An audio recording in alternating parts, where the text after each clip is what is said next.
No.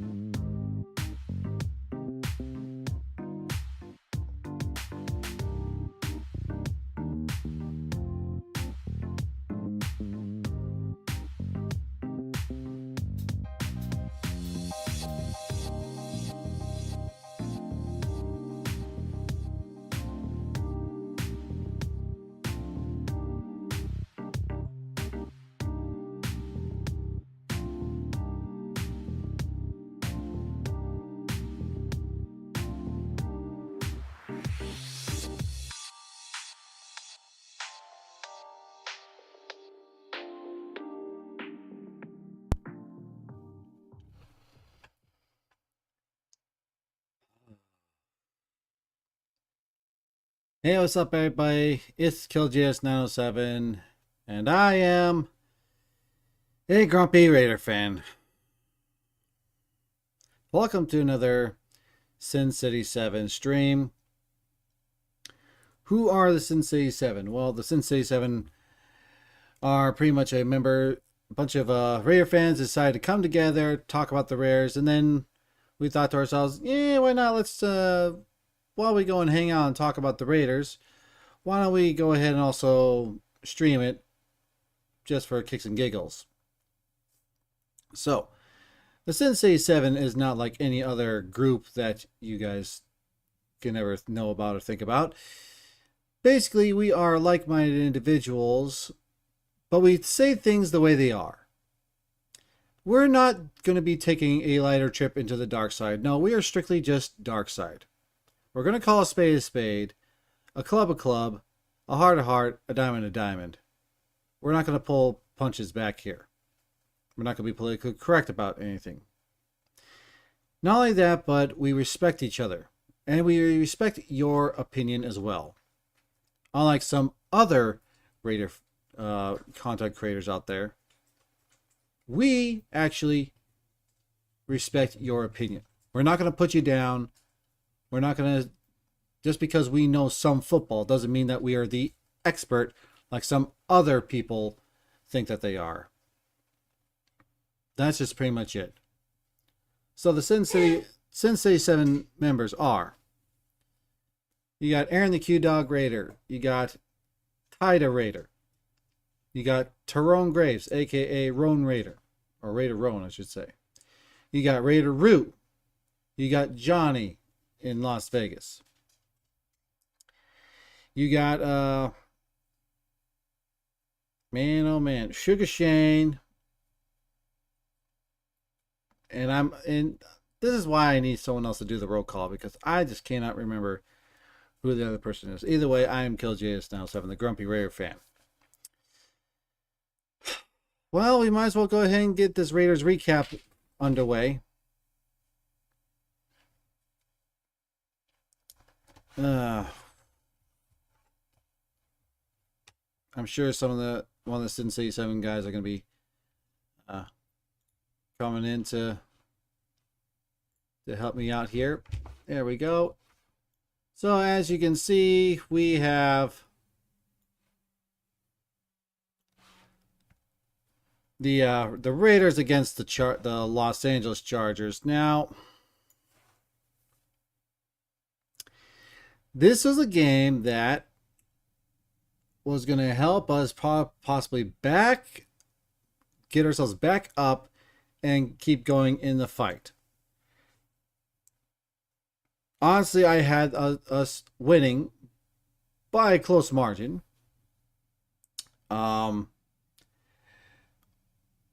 Entering the game, it looked even more promising because, after all, they didn't have Bosa, they didn't have Eckler, they didn't have Williams. They had a lot of pieces that they didn't have. That should have been enough for us to win. But apparently, fate has seemed to get in the way. Here we are with the final score being 17-24, the Raiders losing. Absolute garbage.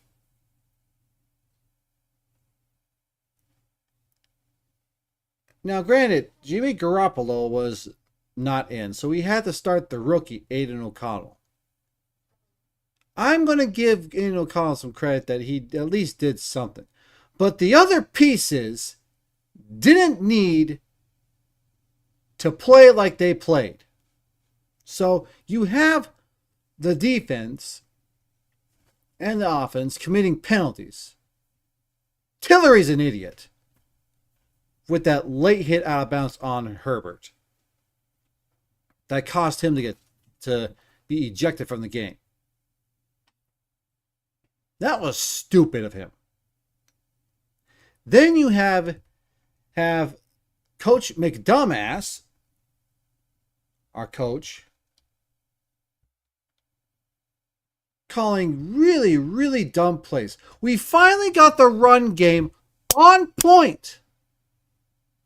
But then suddenly, in the fourth quarter, you have at least 3 minutes left to go. First and goal, and you don't run the ball at least once? 6 plays. 6 passing plays.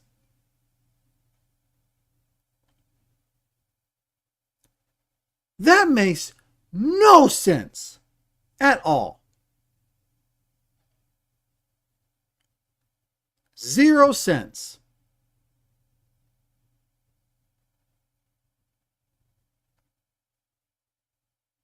I mean,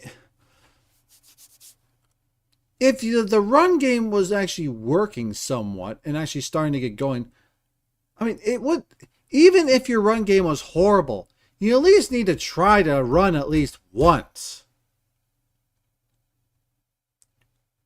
But for some reason, y'all were so pass happy. Why not run the ball and at least attempt to get it at least to the 2-minute warning?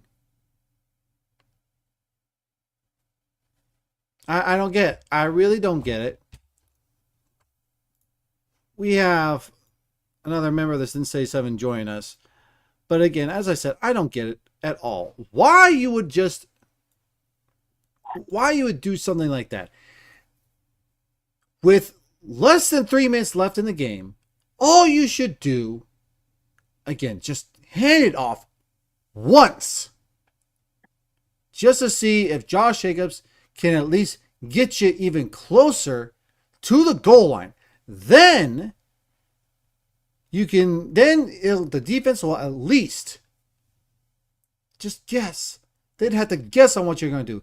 You could do a play action. You could just hand the ball. You could do a QB sneak, which apparently has been working for us. But we don't. Absolutely dumb. We have a member of the Sensei 7 here with us, though. My man, Raiderone, also known as Tyrone Graves. Tyrone, how you doing, buddy? What's going on, Kid Jada? The northernmost Raider.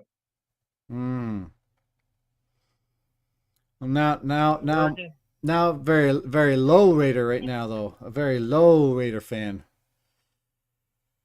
Oh my gosh, this Oh, this game. Oh my god. yeah, hey, truth, I'm gonna have to ride your curtails on what happened because I was out and about when the game started, so I saw like the first drive. By the time I got home, I couldn't figure out how to get it streaming, Hmm. but I had the score thing still notifying me, and once I saw it was 7-24, man, I was like, it ain't no reason for me to tune in. Well, So what happened, man? Give me some highlights from because I don't know what happened. I'm gonna watch something later on, but you tell me what went wrong, man. From the first drive, I saw was 7-7. Like I said, by the time I got to the house, we down 7-24. well, first off, let me ask you something, Tyrone. What were your expectations coming into this game. What did you expect the Raiders to do? Wasn't high. It wasn't. I wanted Aiden out there. Remember last week I already said I don't see this organization going nowhere. Let's go and put the kid out there. Swim with the sharks. Get his bumps and bruises out early. I'm already chalking it up as a losing season.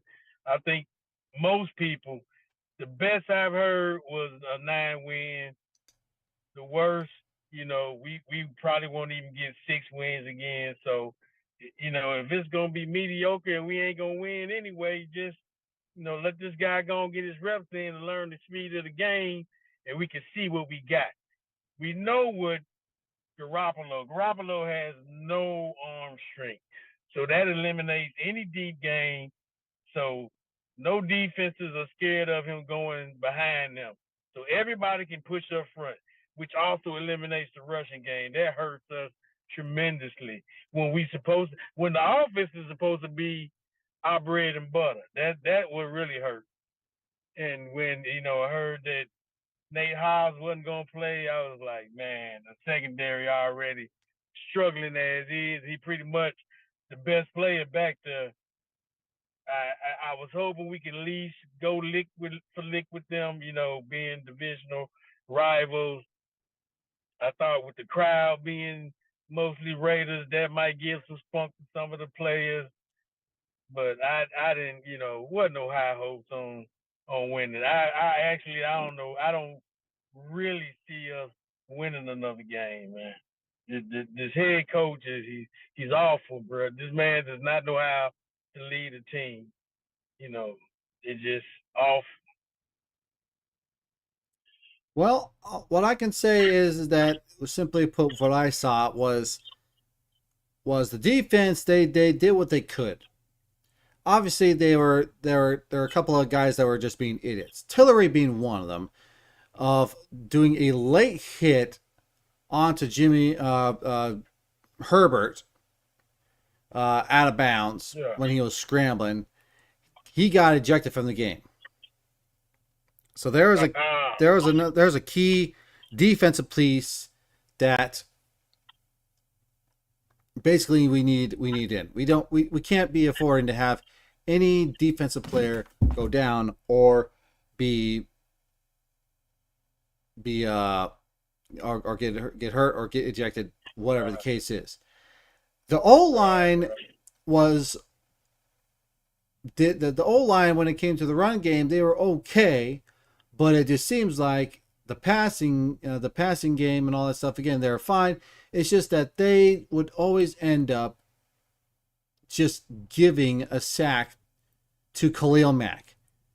Illuminor especially allowed that. And again, funny how he sent out a tweet, on Twitter /X or whatever you want to call it, and saying that for Kolton Miller and for him, that this is going to be their year to absolutely dominate.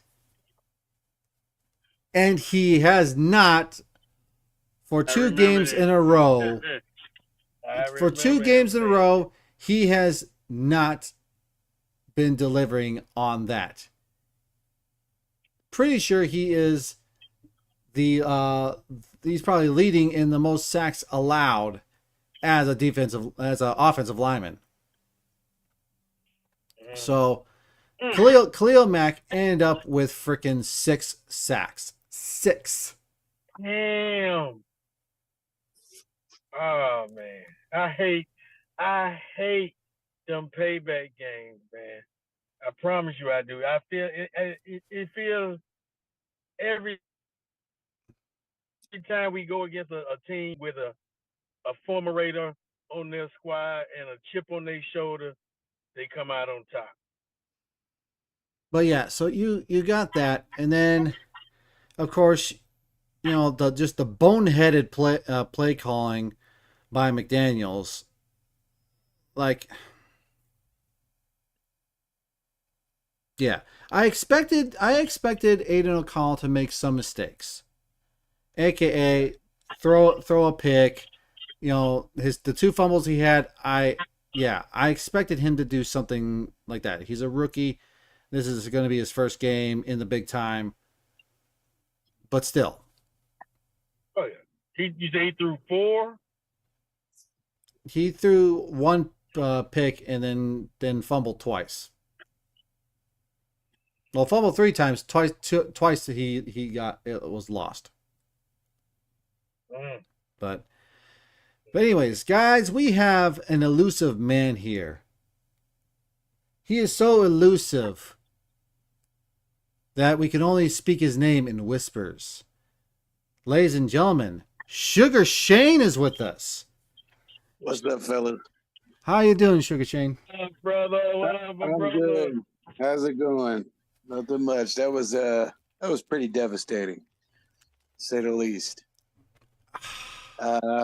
One thing's for sure. I miss Mac being a Raider. That was pretty rough seeing 6 sacks from Khalil Mack today. It would have been better to see it in a Raider uniform. But long story short, this defense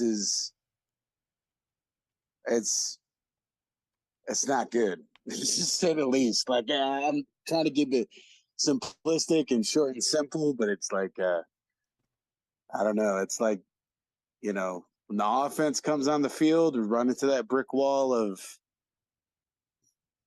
the defense is about to show up. So it's just, I think the one positive, though, I will say this, is that Crosby, constant pressure on the ball. And seeing Tillery, get ejected from the game, I hate to say it, but that's the Raider way. That dude's a Raider now, as far as I'm concerned. That's how Raiders play. You know what I mean? So, did we need that? Of course not. The game has changed totally, but that was just, I thought that was awesome seeing that, to be honest. Marcus Peters, I don't know who he is. I don't know where he's been. As far as I'm concerned, Amik Robinson, if you add in Nate Hobbs and Amik Robinson back in there, they could probably do it just as better as he could. So, Trayvon Moehrig, first interception in, I don't know, 239 attempts, they said. Jeez. For passers. I was like, oh boy, that's because if you think at the end of the day, Moehrig's a Gruden guy. A lot of these guys that are on this team are all Gruden guys. Colton Miller, Josh Jacobs, Hunter Renfrow. The list. It's few and far between, but those are the last guys that are true Gruden guys that were under that regime. And I honestly think they don't.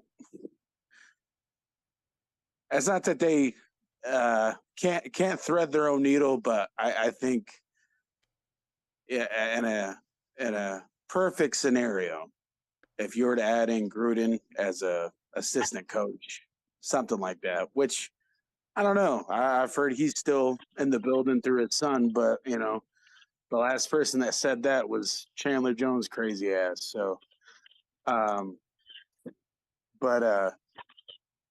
just truly think, man, that this team, it's if we win, the rest of the games, that's great.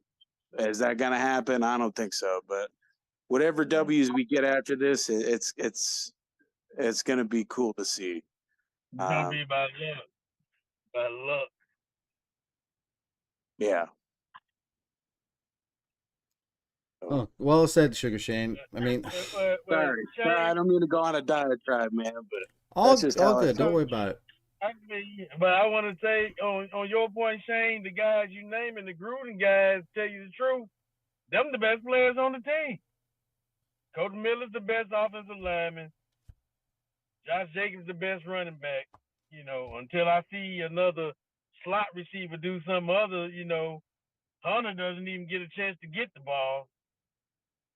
Nate Hobbs is the best one in the secondary.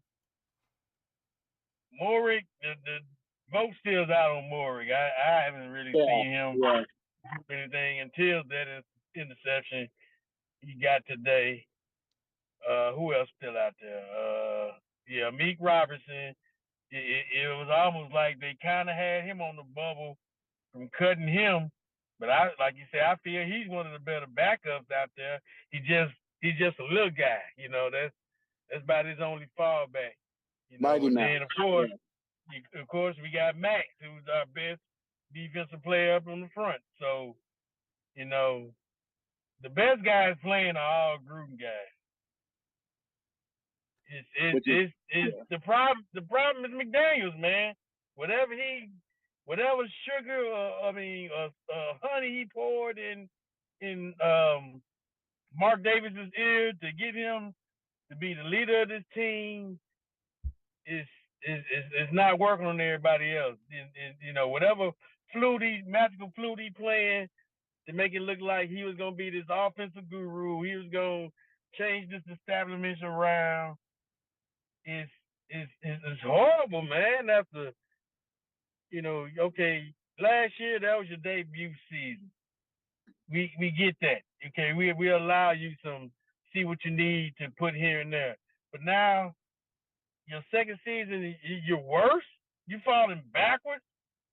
The guys you handpick, all these, they was part of the Patriot establishment when I was there, so it's got to work. No, man, just go out there and get good players. It shouldn't matter that they played for New England. Find some good players, man. Everybody knew we needed help on the defense. But, he still wanted wide receivers. He still wanted tight ends. And, man, this dude is depressing. I'm really not even looking forward to us doing anything until he is gone. He's a failed experiment. And to add to that, I think O'Connell, he played a solid game. I think his arm is definitely limiting. I think as if he's more reps and more, the last thing I think any of us wanted was to see Brian Hoyer under center. You know what I mean? Because that would have been a travesty. But I think to our wishes and to our commands, pretty much, we forced McDaniels to put in O'Connell. So if Hoyer would have stepped on the field, that stadium would have got less and less black right from the get-go. We would riot. What are you? It would have been. There would have been. All I can think of is the Duke from was it Rocky IV throwing the damn towel at that point. Yeah. It's like you might as well just give it up right from there. But I thought he had a decent game. There was a lot of questionable throws in the coverage, of course. But I would expect the latter two choose to improve. Definitely the arm strength, and they'll improve. And not only that, his first touchdown was a rushing touchdown. I mean, as far as I'm concerned, I haven't seen any rushing touchdowns since. I mean, Carr was there, but I mean, it was usually Jacobs running in the backfield, or hell, I'll even go back to Lynch. So it's like there's got to be a two. I mean, I even go back to Jacobs too with Kenyon Drake. There's got to be a two-headed monster on that field. I don't see the backup that we have with what's his name from Detroit? I'm trying to think of his name. Sorry guys, I'm blanking on this. Well, the other ones we do have is Zamir White. We got Abdullah. Yeah. Abdullah. Oh. Yeah, I don't that whole thing. There's got to be that two-headed monster that we have with Drake. Hell, even that three-headed monster we have with Richard, Washington, and Lynch. That was a sight to see when we were in Oakland. So it's like there's definitely got to be if this guy isn't producing, there's definitely got to be a running game indeed these next couple of years, because if this coaching regime is still here, I'm sorry, Kill Jadis. I know you haven't said anything, dude. But, All good. Don't worry about it. Okay, but if this coaching regime is here, say for the next, I mean, hell, even Gruden didn't even get 5 years on his belt. Let's say it's here for the next 2.5 years, right? In that 2.5 years, do you see them drafting any type of, or even free agency, getting them a crazy, a decent backup to Jacobs, or even Adams? I said on Twitter today, and even in the chat, I said this: the thing that succeeded us in the early 2000s was having Rice and Brown. There needs to be someone just as comparable and just as legendary as Adams on that other side of the ball. Not a tight end spot, not someone that can block, someone that can definitely do the deep ball 50-50 or even possession catch with Adams. And yeah, I mean, with today's culture and how the game is, yeah, like I just don't see that happening because there's so many wide receivers. They want the bag more than they want the title. Of course, which is even more insane, you know. I mean, even on the TV today, you know, I was watching some of the Bills and who was it? Miami. Yep. You got two players on each of those teams, each wide receivers, Diggs and Hill. Boy, if you put Diggs over the middle with Adams, it's over with. I don't care what anybody says. He's gonna want that money, but I tell you what, I guarantee you, a veteran like Adams will make his mentality totally different. Because I mean, you got to have a veteran guy with Adams, of course, and I don't see Diggs being that. I mean, I know he just got another deal, the guy I'm about to say, but if there was ever any limelight or any shed to that truth, the one guy I'm honestly looking at is Mike Evans from Tampa Bay. Because if you can't guard Adams, well, he's up and down the field, and then Evans is right there with him. But then you run into the fact that, like you said, Kill Jadis, you run into the fact that these guys are going to want to get paid more than they win championships, pennants. I mean, it's like that with any sport, playoffs, anything like that. So it's just like, I don't know. Sorry, I don't mean to keep on my spiel, but don't worry about it. This is here to get everyone to have what they need to say and everything. That's all good. Yeah. So, but there's got to be a two-headed monster, not just on offense, but on defense as well. I've always thought, like when Crosby started playing how he's doing now, 2 season ago, how badass would that be if we got Mac back? After his ass was done with the Chargers and the Bears and all that stuff, let bygones be bygones. Come back to the Raiders, dude.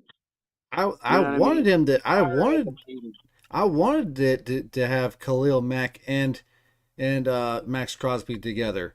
That was the two-headed monster I wanted. But then, again, the problem was that, basically Khalil Mack wanted the entire plane, but the Raiders front office wouldn't even want to give him peanuts. So that was the problem with that. But no, I'd still would love to see Khalil Mack be back in silver and black. But yeah, thing is, man, I mean, I'm with y'all too. I would have loved to have Khalil Mack back in black, but it's not just him. We know he's an awesome defensive player, but there were plenty of good players out there in the off season, and we never made a move on them. No. I hate that. I know they didn't. Other teams didn't like our owner, the late great Al Davis, having his hands in everything. But the dude knew football. Mm-hmm. So he knew what kind of players to pull, man. Mark Davis knows nothing. And he's leaving it all up to McDaniels, who doesn't know nothing. It just that's he's the problem. He's the core problem of everything that's happened to us right now since last year, this year, and whatever how many years is on this contract. They kept that closed, tight lipped in a vault somewhere because I don't know anybody knows how long this guy tenure is supposed to be. I'm scared because from the last guy, you blindly gave this man $100 million, 10 years guaranteed. Okay, what you gave this guy who has multiple, Super Bowl rings on his resume, but he has no leadership qualities, man. Yeah. And harping back, like what you said about, Al Davis, what players like he would expect. It even goes back to John Gruden. Al Davis would have been salivating over a guy like Trent Williams back then. Yeah. Yep. Before he went to San Francisco, Al Davis would have been crazy about a guy like Deebo Samuel. Mm-hmm. Even these guys that are coming to praise like a Cooper Kupp or I'm trying to think, even like a Travis Kelce. I hate to say it, but a lot of these guys that are coming up. I mean, Travis Kelce was good, but even with Cooper Kupp standard, we didn't. At the same time, we didn't know how great they were going to be. But you look like a Cooper Kupp, or even the guy that in Detroit, the St. Brown. That guy balled out on Thursday Night Football. But you look at some of these guys, man, and it's like, oh, who's who? Because as far as I'm concerned, Al Davis, the one thing that he drafted on was speed. As long as you had speed, you were good. You were good to go. But it just sometimes speed isn't always it. Sometimes it's possession and fighting for the yardage, not just burning people on every play. But at the same time, it's like, how do you expect to win a game when your best player is either a tight end? Even last season, your best player is a tight end, or someone on defense. And it's the only player on defense that's good. Yeah. Well, the other problem. Good. There. So the other problem that we have is that these players do not have a commitment to excellence. They have a commitment to self. And if you look at a team, the Lions. If you look at the Lions, they want to go and run through walls of steel for their coach. McDaniels doesn't do that. Hell, yeah, that's what the Raiders did in the past for Al Davis. They would take on the entire universe for Al Davis. Now, Mark does not have that in him. He does not have that mystique to where the players look at Mark Davis and they go, I would kill someone for that man. They don't. And that is that, and because they don't have that reverence for Mark Davis, because they don't have that reverence for McDumbass, they just they don't have a commitment to excellence. They have a commitment to self only. Yeah. Let me echo off what you're saying. I'm fully with you there, KLJ. Yeah, I feel that's why I missed last week's stream, because I wanted to point out that fact right there. If you look at some of the best coaches out there, their players mirror the coach. If you got a hard nosed, tough coach, he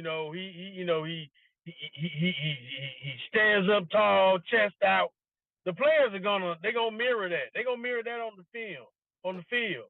Mm-hmm. I mean, what's McDaniel's personality? He's soft. He plays scared. He has no confidence. He looks weak. And that's why that's what we mirror right now. We're a weak team. And then he goes off We that. don't have any guys that want to die for Mark Davis because Mark Davis doesn't show any commitment to the player. He's all about putting butts in the sheet, getting some kind of superstar talent to come do concerts and perform. You know, he's all about the showboat, the Vegas light, and you letting the coach come in and handpick, you know, these mediocre players from whoever played for him on the East Coast. I mean, you know, you getting rid of your talent, you know. As much as a lot of people hated Derek should at least got one more season with Devontae Adams. Man, you know Mark Davis is probably paying attention to the Aces right now because they're in the playoffs. and that's where the problem right there. He has no focus on this team, man. He all about. I understand you need to make money for the stadium, but you're not showing any. He's not showing any commitment to excellence, man. Yep. No. None at all. And I know Devontae came. You know, it was because he's from Cali, so he's been closer to his family. You know, they can come see him play more often with him being in Vegas. But no one can tell me him playing with his former college best friend wasn't part of the sweet deal. Okay, Derek had an off year. And me personally, I'm leaning more on it being McDaniel's fault than Derek. Because I'm still I can't wrap my mind about 5 games we up by 2-digit lead that we lost. That makes no sense. 5 games, halftime, we leading with a double-digit lead. All you got to do is keep pouring on the pressure, win the game. But as I can see now, man, it's McDaniels and his scheme calling. Yep. So moving on though, guys. Here's the stats for basically the game. There is a typo though, so it's actually 322 yards for the Chargers. You know, you can thank that long pass to seal the deal for that one. That apparently just decided not to get called for an offensive pass interference. We won't call that because the officiating didn't call it. So.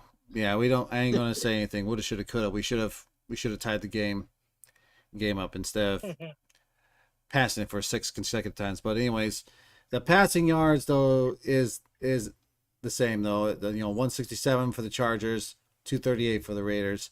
They whipped us in freaking rushing yards with 155 compared to 76.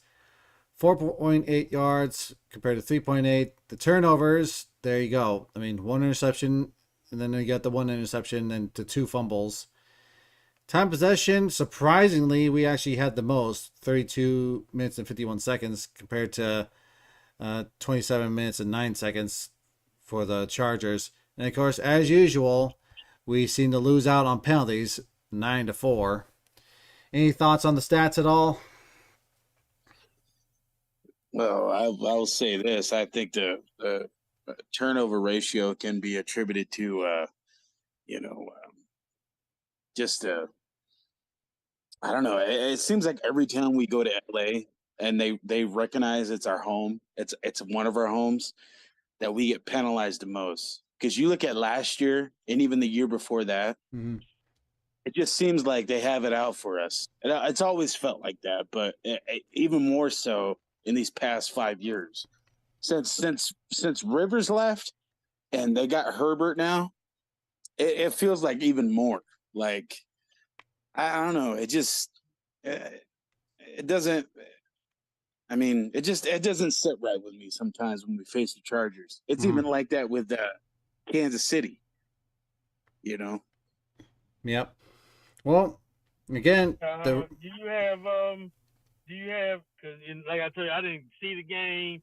Do you know what what was Aiden's passing, completions and stuff? Well, I'll get that. I mean, I'll get to that in a second. But what are your thoughts so far with the overall stats though of the two teams? Got anything, Tyrone? it's I'm liking the numbers themselves. Yes, I wish I'd seen the game, but I'm okay. Wow, I'm amazed by the passing yards he got. 238. I don't know if they came off some big pass plays and the receivers did some work. Some yak yards.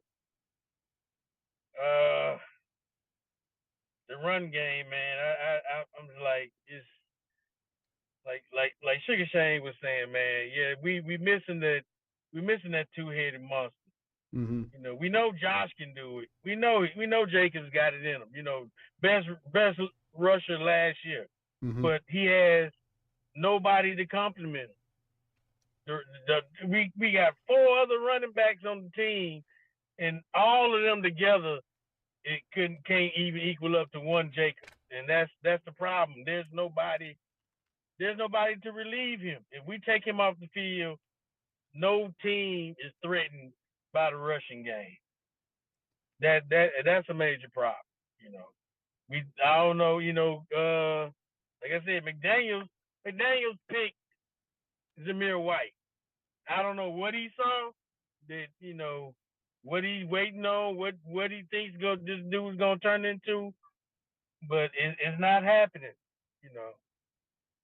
And what did we get him like? What, 3rd, 4th round? He was an early pick. Yeah, he is early. Yeah, we spent the first 2 getting Devontae, which we're gonna lose if we keep playing like this. We keep playing like this, Devontae's gonna be gone. He's not gonna want to stick around. They can only franchise Jacobs one more time. He's gonna want to get up out of here. He's going to Chicago. After that loan, unless Max starts taking a hometown deal, he's gonna want out. Them guys are gonna start looking for a winning team to be a part of. Mm-hmm. All right. Well, that's it for the team stats. Here is the individual stats. So for passing, O'Connell is 24 for 39, 238 yards, no touchdowns with 1 interception. Rushing, Jacobs leads the way with 17 attempts for 58 yards, 1 touchdown, 3.4 yard average. Receiving, Jacobs actually beats out Adams for 8 receptions, 81 yards, no touchdowns. And then for turnovers, again, it's O'Connell with all 3 of them, 1 interception, 2 fumbles lost. Defense, you have the 1 interception by Moehrig, the 2 sacks by Crosby, and then you got 3 tackles for losses from Butler, Robertson, and Kuntz, which gives a total of 5. So, what are you thinking about those numbers right there, Tyrone? I'm not feeling this. This is like the 2nd game in a row we're passing like 40 times. It's not good, man. There's no balance. Like I said, this all falls on McDaniels. He thinks he's this offensive guru, and he's not. He's a horrible head coach. This dude needs to be gone. The only problem is there's nobody we have to replace him because he's the I don't even know who's the offensive coordinator behind him. We know what's their pedigree. Mm-hmm. It's the passing game being so horrific is why the running game doesn't work. Now I feel Aiden will get better. This right here, his first real in-speed game with the number 1. Once he gets, if they will allow him to have more practice with the ones, I feel he'll come more in tune with them. They'll find a rhythm. He'll know better when you cut, when they turn, how they run, what shoulder to put it on. I think he'll get there. Not saying he's going to be an upper tier quarterback, but I still feel he's better than the other 2. Hoyer is just horrible, and Garoppolo has no strength. Mm-hmm. So, all we got is the kid, man. I just feel he needs time to gel with the offense to get better. He's gonna make mistakes. If they just put him out there from the jump, he might have been better. We might have won this game. Okay. Sugar Shane, what are you thinking? To hop back of what Tyrone said, I honestly think that first interception or that he threw, that was because of McDaniels. We could have easily run that ball. When Adams caught that ball for a first down, I thought he was out of bounds.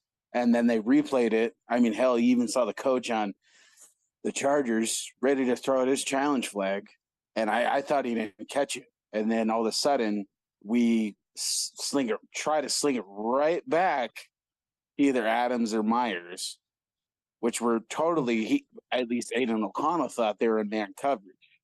And that play could have easily been avoided had we run the ball. But who knows if, with officiating and, a replay system and everything like that, who knows if that, that first down by Adams would have been called back.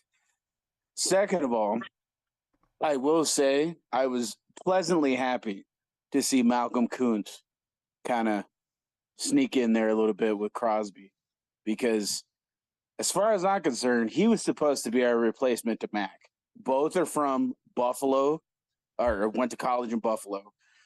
It was cool to see, and that's another guy. That's another Gruden guy. I totally forgot about Koonce as a Gruden guy. Yep, he is. Yep. So it's like, I don't know. I think the play calling has to be better. The play and not just the play calling, but the one bright spot I will say out of this play calling and everything, the special teams. When Carter kind of broke off on that 30-40 yard gain or whatever on special, when the Chargers kicked it off to him, I thought that was pretty cool. All right. Well, let me interrupt you right now, Sugar Shane. Okay. We're running out of time, so let me refresh the meeting, and then we'll get right back to what you're saying. So hold on just a second, guys. We'll refresh the meeting.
All right, welcome back, guys. So let me we'll wait for Sugar Shane to say what he needs to say on that one. He definitely was getting to a good point there. Unfortunately, I am a cheap SOB and I just don't want to pay for the membership for Zoom. Oh.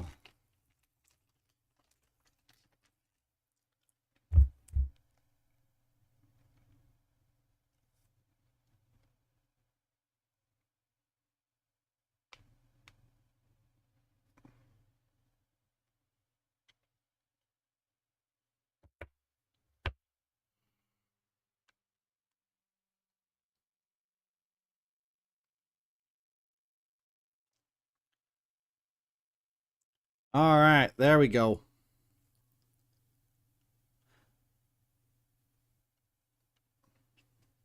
Putting a face to the name, Sugar Shane.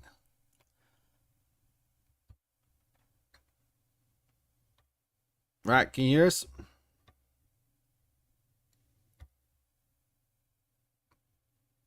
There you go. How about, can you hear us now? We good? Yeah. Awesome. All right, so you were saying about our special teams. Oh yeah. So the special teams. One thing that I did like to see was Carter getting that 30 to 40-yard gain. I think other teams. I mean, hell, I don't think we've really had truly, like a star-studded returner like Carter. I think he can definitely blast away if needed. But just overall, I think as far as the yards, pretty much yards per game, and just how everything's going on and on the offense, it could be better. Definitely, anything can always be better. I just think the turnover margin. There's no reason why. I mean, why is well? I guess there is a reason, but why is Trayvon Moehrig using how come what's up with his hand? I don't know what's going on with his hand. I don't know either. Because there were two passes that I saw today where I'm like, wow, if he didn't have his hand taped up, he could have easily got another pick. It was right in the red zone too, and they kicked it for a field goal, and it just slipped right by him. But there's definitely I think there's a sense of urgency now more than ever, especially do we have who do we face this next week? Yeah, good question. I think Green Bay's next. We got Green Bay next up Monday night. Is it home or at home? Yeah, we're at okay, home. So this is the proving game for this Raiders team and Josh McDaniels. You want to, sling it out there against Denver and everything like that, and want to, prove your dominance by having Jimmy Garoppolo run the ball and everything. That's fine. 17-16 was the score. Oh, by the way, this same team got pretty much mollywopped by the Miami Dolphins 3 weeks afterwards. So you explain to me how this team is going to be able to fight against Green Bay with Jordan Love, not Watkins, but yeah, Watkins, and just every David Bakhtiari is supposed to come back. Just all these different guys. Mm-hmm. Is this going to be how the Steelers went, where their fans traveled from Pittsburgh to Las Vegas to see us, or no, to see them, to see the Pittsburgh Steelers, because it's starting to feel like every home game is an away game. It is. I explained this a few streams ago. Yeah. I mean, it's for one, the Raiders are a blue collar team. Oakland, we were so deep in Oakland because the conditions of the stadium made the ticket prices affordable for us. But the average ticket price for the Las Vegas stadium is $1,000. That's average. Which one person. No. So that's not even you bringing a date or anything. So everybody else, this is a destination game. You can come to the city. You can ball out for the weekend. You'll be out, a couple of $1,000, whatever. Then you go back home, whatever, and tell your experience. But Yeah. there's no way our fans can continue coming for $1,000 a seat to this and see this particular product that we putting out on the field. Especially with the core of the Raider fans. The core of the Raider fans are blue collared individuals. They're blue collar. They're not going to be able to afford those kinds of tickets. Like, heck, I can. It's probably going to be possibly 5 to 10 years down the line before I can even be able to get a ticket. So I'm not coming until I see us in a better position. I'm not paying that much money to come see us get our asses whooped. yeah, I'm not doing it. It's not even. I'm not even looking to buy a ticket to come to a Vegas game. Not saying I won't watch my team. I'll go to the Pro Bowl. One Vegas ticket is $1,000. When we play the Saints, I can buy a ticket for me and my wife for less than $500, and I'm about 10 rows from the field. mm-hmm. Yeah. It's just that, I don't mean to keep, adding to that, but it just feels like, before you know it, everybody that's, a Green Bay fan next week is, before you know it, they're going to be selling cheese curds at the, concession stand in the Vegas stadium. So it's just kind of like, Yeah. it just feels like, and who knows, maybe we're not the only team. Because if everything is all copacetic with the Oakland A's moving, we're not going to be the only team that has away fans being the most fans in the stadium. So, but and I said this before before we moved to Vegas. And I don't mean to, derive from the game or whatever, because that's a topic at hand. But I said this before when we moved to Vegas. You're going to see a lot of comp tickets. You're going to see, hey, MGM Grand sponsoring this game's event. Oh, you don't have to claim your earnings. You can get full press box at Allegiant Stadium for free.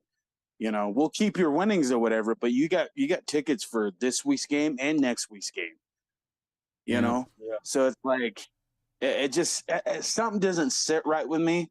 And even when I was a kid, I've never seen this much coverage, this much advertisement for DraftKings and sports betting and everything like that. It's not to the point I can't even turn around. I look forward to the Geico or Aflac commercials versus the DraftKings or day one fantasy bookings and everything like that, because it's like, that's what made football great, is that it wasn't glamorized for gambling. It was still highly, highly, highly illegal. And now it just feels like, I don't know. It just feels like a Dasani or Aquafina commercial that I'm seeing for NFL. Mm-hmm. It's like, we're going to need water. Well, you can go ahead and gamble too if you want to, Exactly. Yeah. That's the problem with us, man. We're Vegas. We are the gambling capital of the world. So people who don't normally do this, like I said months ago, their game coming to us is circled on their calendar. They're like, it's a road trip. It's not even about the game. It's the whole weekend experience. It's no longer Raiders week. It's Las Vegas week. It's Vegas week. They coming. The game is just part of the experience. They're coming to see shows. They're coming to find out about the free prostitution. They want to gamble. They got a couple of $100 to spend on the slots. They want to see the old strip, the new strip. It's like it's a desert version of Hollywood. Yeah. You got all these stars coming in. They're doing concerts like last week. I heard people talk, oh, man, Lil Wayne's going to be doing halftime. Why do we have a big-time, musical artist doing halftime for us, at a week 3 game. Yeah. Neither team is looking good. Well, Because that's it's about the lights. It's Vegas. It's the bright lights. The stadium is pretty. It looks good on the screen. You know, the facility is nice. That's all it is. It has nothing to do about the Raiders. Well, what's funny is that, like, I know Kill Jays, you got to talk or whatever, but what's funny is that Little Wayne isn't even a Raiders fan. He's a Packers fan. Total Green Bay fan. He's a Packers fan. He's probably devastated that Aaron Rodgers got traded. So I don't want to hear I don't want to see all these acts that are putting on a Raiders jersey or wearing all black or parts of silver and everything like that. Unless you're Ice Cube or Too Short or Metallica, don't put on a Raiders jersey ever again. Exactly. Yeah. Don't put on the jersey. Don't put on the colors. Put on whatever little costume you got out your closet. Put that on. Do the show, and let that be over with. It's like and to add on to how they done priced out the core fans. Think about us who none of us live there except for John, but if you one of the people that's there and you have season tickets, like how much is a season ticket holder? How much did you pay? $8, $9, maybe $10,000? No, I think if I remember correctly, it runs around 19,000. $19,000 for season tickets. So okay, that's where a majority of the opposition is getting. Them people trying to get their money back, because they're not coming to see this bullshit that we putting on the field. So why do that when you can sell your ticket, get some of your money back? You don't care who buys it. And I understand Mark might feel hurt by that, but look at what you're allowing to be our team, man. Nobody wants to pay that kind of money to come see that and get their heart broken. Well, it comes with a free buffet, don't you know?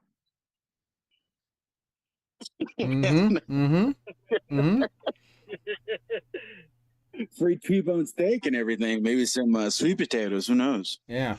Man, I need a free weekend pass to the Bordello or something with this, man.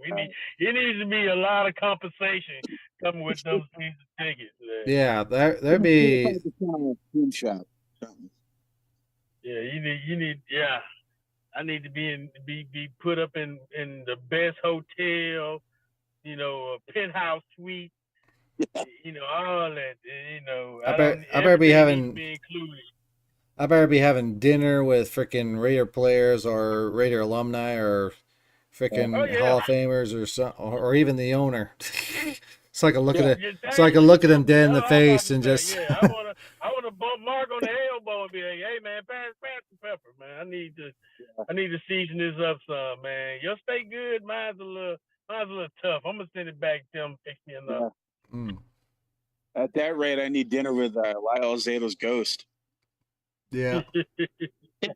All of it, man. Yeah. That 19 grand. Yeah, man. It was somewhere around there. I remember looking it up, like I think a couple months ago, just because my wife asked how much season tickets were, and I was just like, man, I don't know. Yeah. And someone mentioned it was. See, I heard I was listening to some other rated content guys with let me put this out for anybody that's happen to come across my man Grumpy Raider fan. If you're on the page, you checking this out, man, hit the like button, subscribe, share. We all one nation, man. If you just peeping us out, getting our attitudes or thoughts about what's going on, it doesn't hurt you for a couple of seconds. Hit that thumbs up, share it, talk to some of your people. I know some of our people, they're watching, they might be in the comments. We got friends and relatives that watch. Just do us that little favor. No, trust me.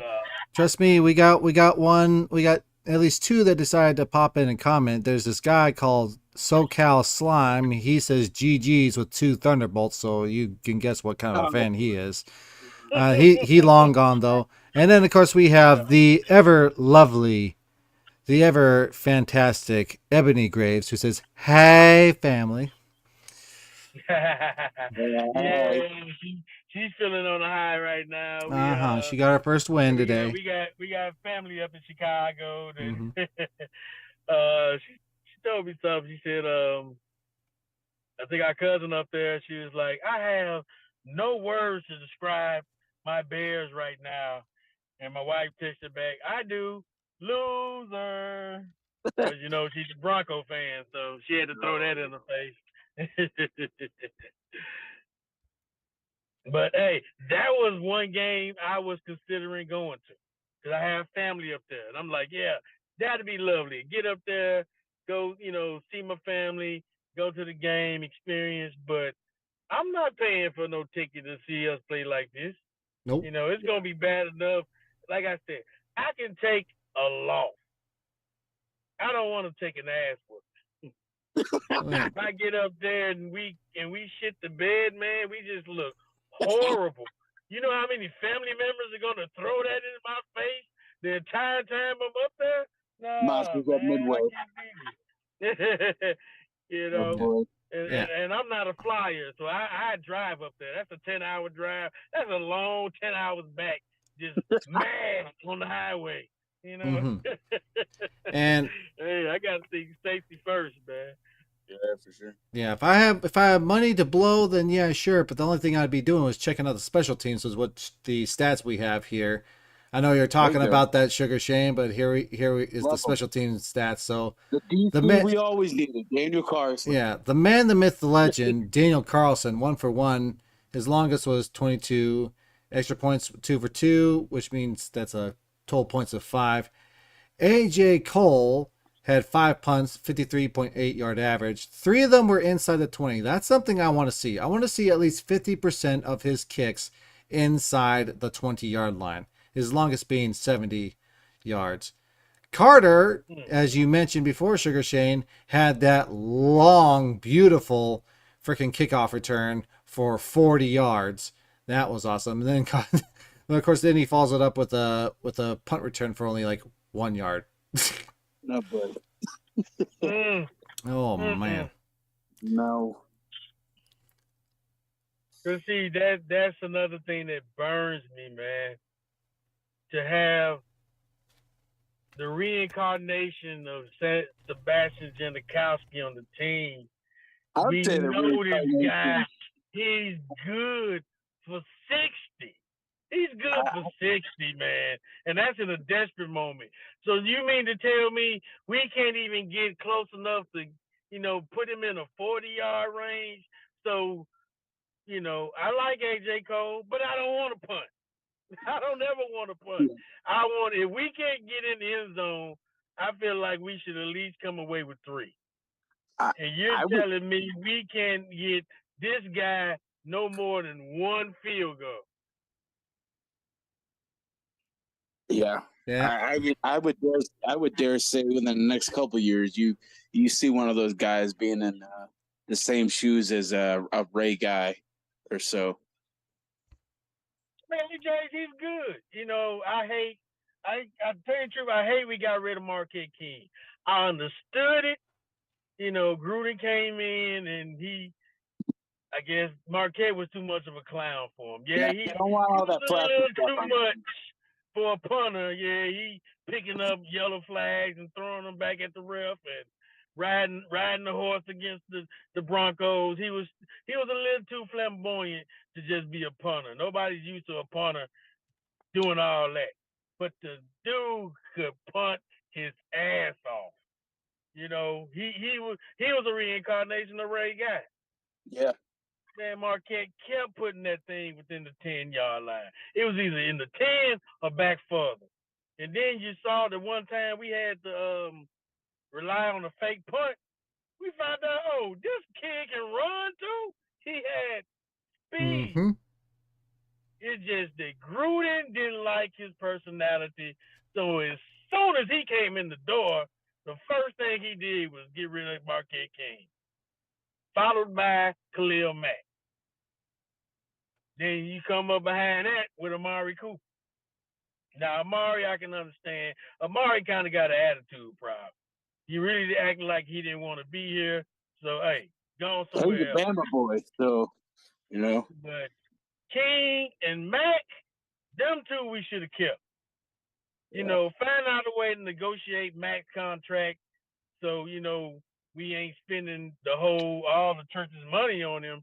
You know, work out a long-term deal, make sure he's one of the highest paid, you know, defensive players out there for his talent, because he had talent. I mean, the boy come from a no-name school and was out there doing, you know, he getting everybody. Black college. Just, Jeremy? you know, nobody's looking for nobody out of Buffalo. Like Buffalo, he's from Buffalo. I got a friend who watches college football and he didn't even know where this dude came from. He's like, where this guy come from? I'm like, man, wherever Buffalo is, I don't know. He's like, for real? Like, yeah, man, you know, the dude, he just got that high motor. He's good like that. You know, that was the thing. Whoever the talent scouts at that time, they knew how to find talent. They knew how to pick it out. Like, a lot of people hate Derek. Derek's not a bad quarterback. That's why we drafted him in the second round. He wasn't a first-round pick. He came behind Khalil Mack. But he was good enough in Fresno State to put up numbers that he could get the job done. That's why when he came in as a rookie, he beat out everybody else on the roster for the starting spot. Yeah. All right. So here we are with our least favorite portion of the show here. It is going to be the turd sandwich against the bacon praise burger. So obviously, because we lost, I am going to give a turd sandwich to the Raiders. Raider Roan, what are you going to go with today? Baby, Kia Janus, baby, we're going to be eating a shit ton of turd burgers this whole season. Sugar Shane? You know, it's because of the Chef McDumbass. That's his specialty. His specialty is making turd burgers. All right, Sugar Shane, what you got? What are you gonna give? You know, we'll be the turd burgers, but we'll add a piece of bacon and some special sauce to it. There's gonna be some plays these next couple games. We might be bad. There's gonna be a couple games where you're like, oh, whoa, that was awesome. All right.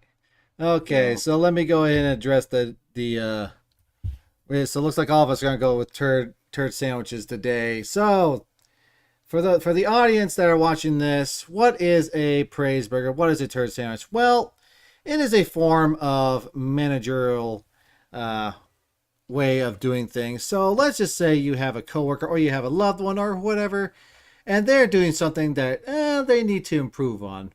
Maybe their IQ level isn't as high, is about around the level of the Super Bowl count that the Chargers have. And instead of bludgeoning them in the head with a blunt object or putting them into shock therapy, maybe you should give them a praise burger. And so a praise burger is you give them some positive praise. So something that they're doing good, and then you give them constructive criticism, and then you finish it with positive praise. Of course, this being the turd sandwich, because of the turd sandwich, we're going the complete opposite. So it is going to be criticism, praise, criticism. And since I have done this for the longest time, I will go first so that you guys can think of what you guys want to do. So for my first criticism, I'm going to say this. Luminor, why are you being the way that you are right now? You claim on X/Twitter, whatever you want to call it, that this is going to be your year. This is going to be the year that you break out with Colton Miller and you guys form the best O-line in the league. But so far, you have done the opposite. being dominated by TJ Watt and now Khalil Mack, and especially with letting Khalil Mack get 6 sacks, almost tying the record in a single game. That is a lot of hogwash. And you need to man up, get aggressive, and win that battle in the trenches. We all know the most important positions are going to be the offense and defensive lines. That's what's the foundation for both the offense and defense. You are offense. Therefore, we cannot get the run game, nor can we get the passing game going if you keep losing. Buck up, be a man, get stronger, get faster, do your job, and don't be lazy. Now, some praise. Aiden O'Connell, you did an excellent job for your first NFL career, or first NFL game, I should say. Props onto you. I'm going to let those turnovers slide, even though one of them cost us the game. You were doing what you were told to do through the system of McDoofus. So good on you. Shake off those turnovers. Do better next game if you are playing next game. Probably not, but just in case. Do better. We're rocking with you. Okay? Now, to finish off with the last criticism. Coach McDouche. Coach McDouche, I don't know what it is about you that you decided that you are just going to use and abuse our running backs. There will be days when you don't utilize the run, then you utilize the run too much. But here we are, we had 6 plays where you call a pass. One of those you could have at least gone with a run, especially when it is first and goal. You have got to do better than that, McDaniels. So please, for the love of God, get a brain and call better plays. That is my shit sandwich, turd sandwich for the Raiders. Raider Roan, do you have yours? Yeah, man. It's basically the same. Chef McDaniels, McDumbass, he's killing our team. I'm not ashamed to admit at first I felt sabotaged when we first hired this guy. I'm like, he's here to run us into the ground. And now I almost had a slither of belief, thinking, okay, maybe he actually might be trying to do something, but he's not built for it, man. He's simply not for us. We have a historic stigma about our team. We have a certain look. We have a certain attitude. We have a certain way about being that. And none of anything about Josh McDaniels says Raider. He's not a Raider material. We have several guys on this squad that are Raiders, then I feel that we could potentially we could do something. I honestly, in my heart, felt that we were at least a 9-win team. But without the leadership, it's just not there. Okay, let me ask you guys. Y'all ever seen the movie Aliens? Mm-hmm. Of course. The second one with Of when course. they got the Marines, yeah, with the Marines went in there.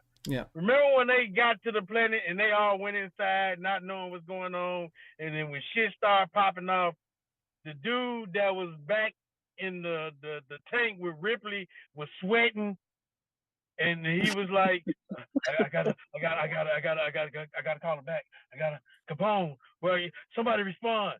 That's McDaniels.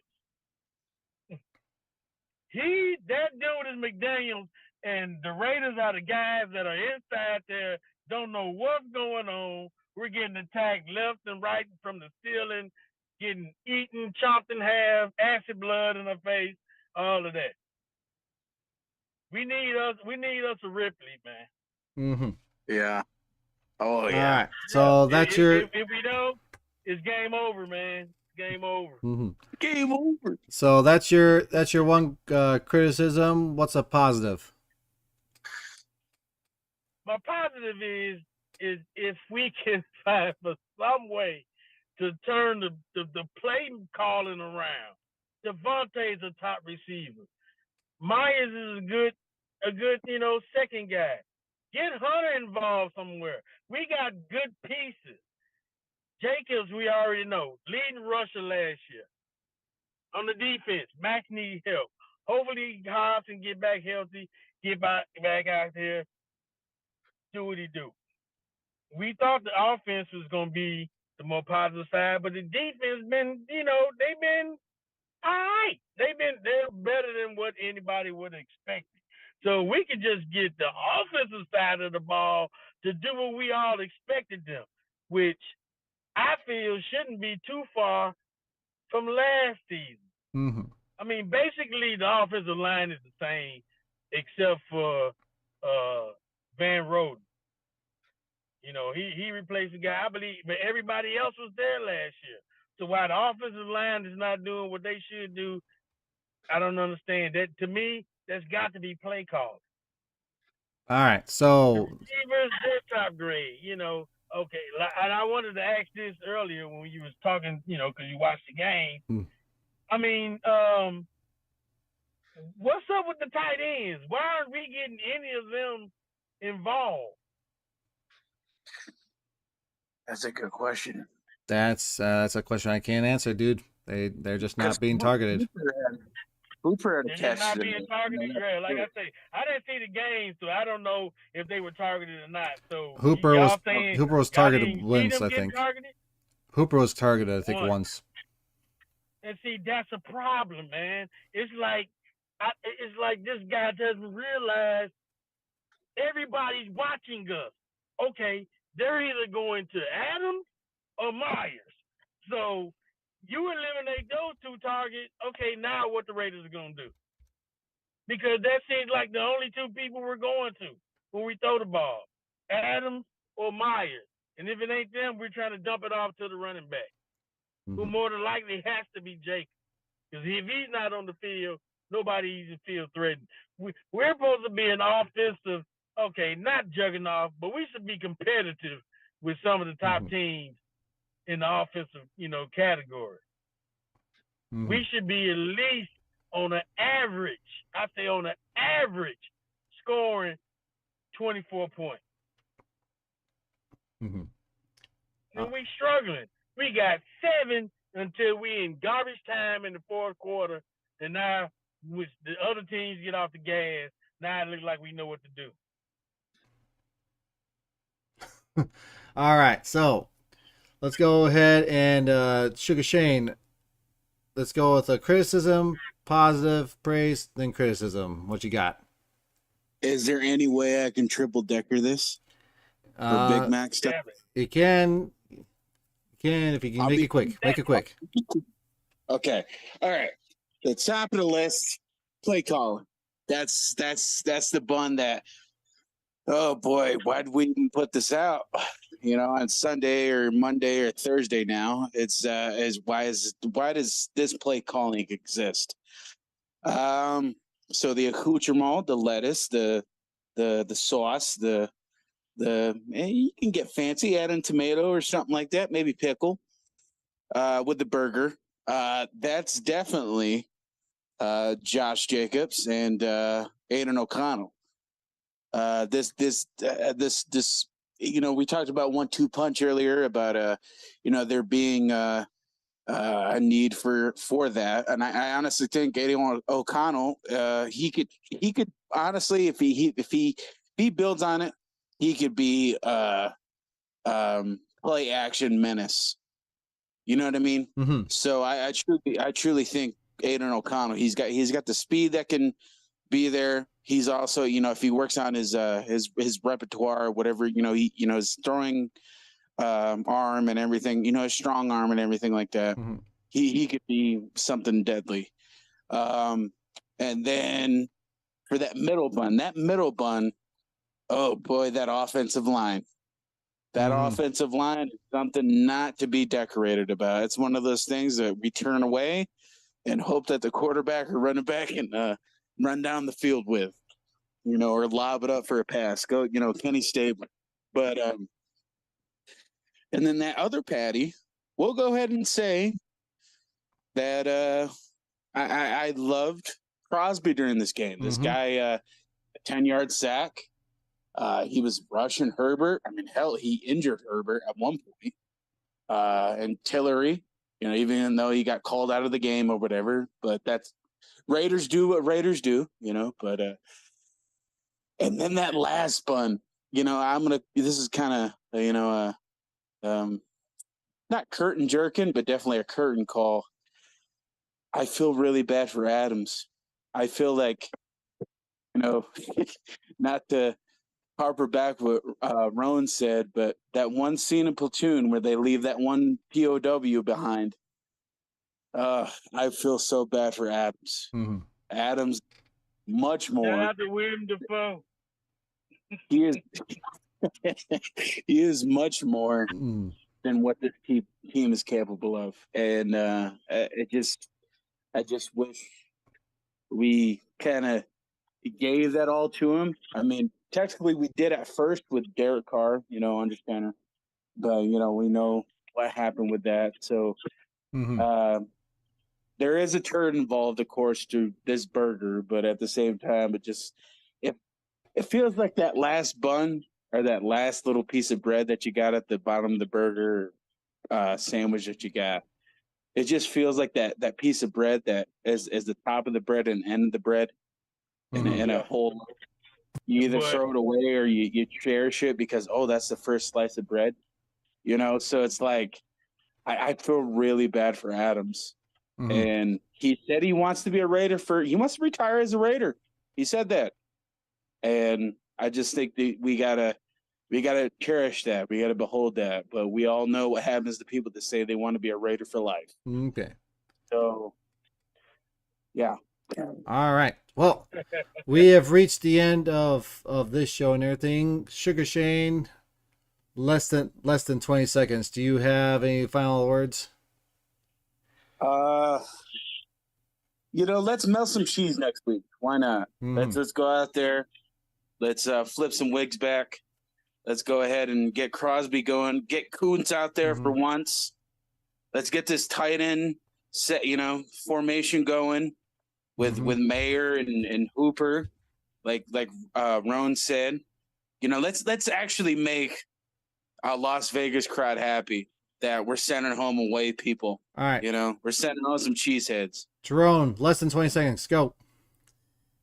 Okay, yeah, I'm hoping, but my expectations are low. I thank McDaniel for that. He's helped me keep my blood pressure low because I'm not getting enraged when we do something dumb because now I expect it. I look for the loss because I want to ask you, yourself. We got like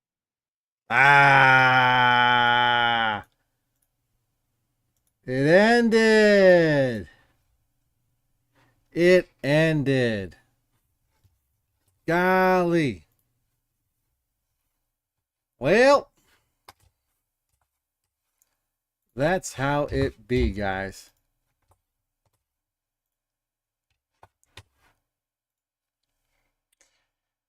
It ended. Well, I guess that's it, guys. That's it for this stream. So, yeah. We went way over the time limit of what I wanted to do and everything, but you know what? Gotta let the guys speak their piece and whatnot. So once again, guys, remember to always thank you very much for watching. Ebony, thank you for joining up in the chat and everything. I like your turd sandwich, which was I hate Josh McDaniels. Raider Nation is awesome. Then I hate Josh McDaniels. That's awesome. So remember, guys, to keep on committing yourselves to the Raider lifestyle. So that's excellent in everything you do. Raider rule number 1, which is, again, do whatever you can to make sure that you win, which is, I guess, the end of just win, baby. Just win at life. Anyways, guys, I'm GoodJays907, and from the on behalf of the Sensei 7 and everything, I'll catch y'all later. Bye.